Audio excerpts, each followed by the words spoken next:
We've got a major mix-up on the charts. Britney and Kevin Federline are fighting back against wild rumors. We take you to LA Pride to see Megan Thee Stallion and Mariah. Idina Menzel talks new music and performing for Pride. And Bailey Zimmerman plays Never Have I Ever. Welcome back to Billboard News. I'm Tetris Kelly, and it's Monday, June 12th, which means we've got brand new charts to run down. So much new movement on our albums chart as Morgan keeps a hold on the singles.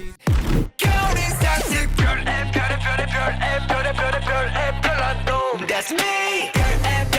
Stray Kids lead a busy week in the top 10 on the Billboard 200 albums chart dated June 17th, as the pop group debuts at number 1 with 5 stars. It's the Korean act's third chart entry and third to debut at number 1 as it launches with 249,500 equivalent album units earned. Also in the top 10, 5 other new titles arrive. Jelly Roll's Wits Chapel starts at number 3. ENHYPEN's Dark Blood bows at number 4. Come here and get some. Metro Boomin's Spider-Man Across the Spider-Verse soundtrack flies into number 7. Foo Fighters' But Here We Are starts at number 8, and Moneybagg Yo's Hard to Love enters at number 10. Over on the Hot 100, Morgan Wallen is going nowhere as Last Night is locked at number 1. You and me, I know that last night we let the liquor talk. And congrats are in order for Lotto. Her new remix with Cardi B hops up to number 13, where they leave it on the floor. Onto some wild rumors circulating about Britney Spears, and this time her ex Kevin is trying to help squash them. Reports surfaced Britney Spears was on meth, and Britney is calling BS. And her ex Kevin Federline actually has her back. For the 5 billionth time, can you guys please leave Britney alone? The Sun and Daily Mail posted an article quoting Kevin Federline and Britney's sons commenting on her health, saying they won't visit her because she's on meth, and they hope she'll listen to us before it's too late.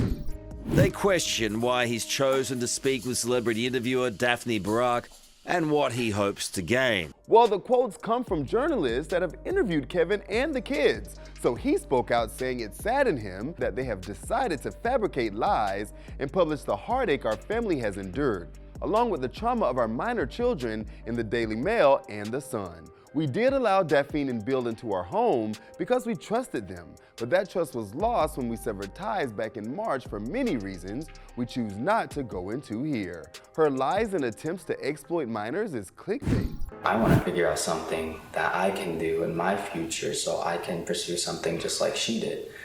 And she was super inspirational for me. But the person this affects the most is Britney, who posted to IG.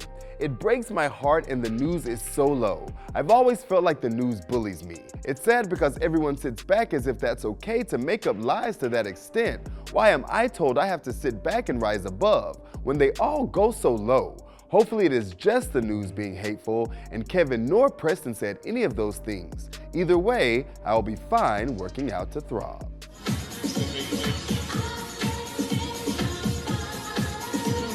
We love you, Britney, and we hope you really are working on that rumored new album. Time to play a little Never Have I Ever with Bailey Zimmerman. What's up, y'all? I'm Bailey Zimmerman, and this is Never Have I Ever.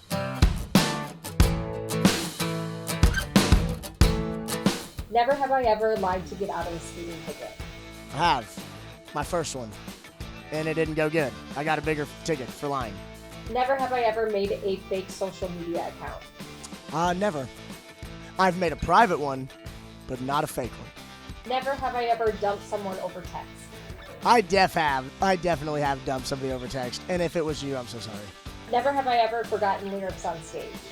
I have. Almost every night. I get so into the music that I get so into just seeing people just cry and scream, and I'm having so much fun that I sometimes forget what I'm singing. But it's fine. It's a good time.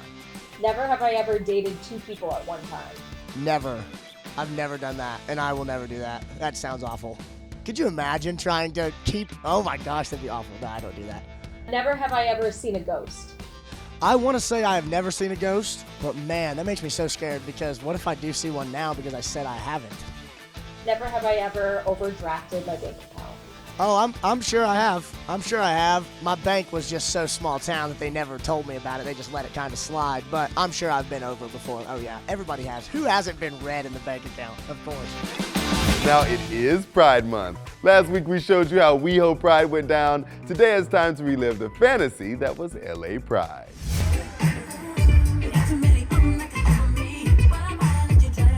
Mariah Carey brought down the house at LA Pride, while Megan Thee Stallion also shook it off.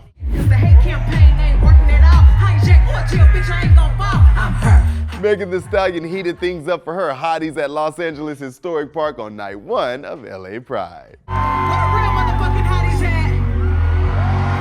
Before she hit the stage, the Scarlet Opera got the crowd going with a high-energy performance.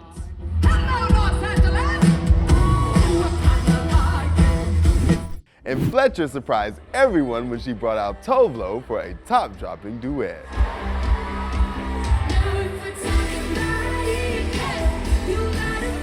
And of course, Tove made an epic TikTok with Megan backstage. Two velo, period. But the queen of Saturday was the Mariah Carey. Happy Pride! Everybody feel good about who you are and everything that you are and everything that you can and will be. I love you so much. Mimi performed hit after hit with costume changes and a giant inflatable unicorn.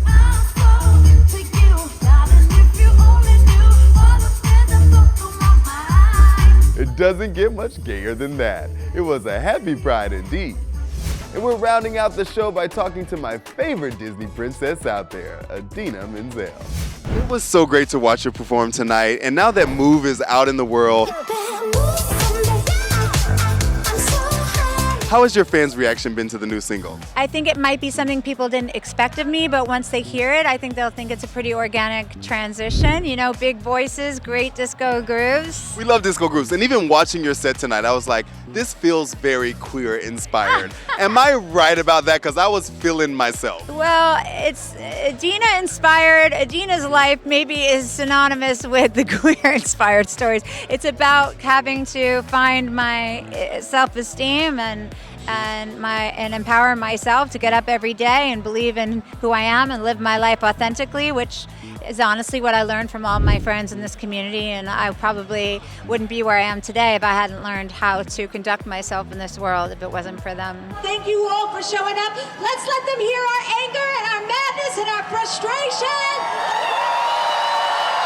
Living your life authentically, I love that. And you're also performing at like London Pride, and you're here at WeHo Pride, so tell me what's different about like these shows versus like the average Idina show. Everybody's standing, which is really cool. No offense to Broadway or the theater, but everyone needs to sit and behave.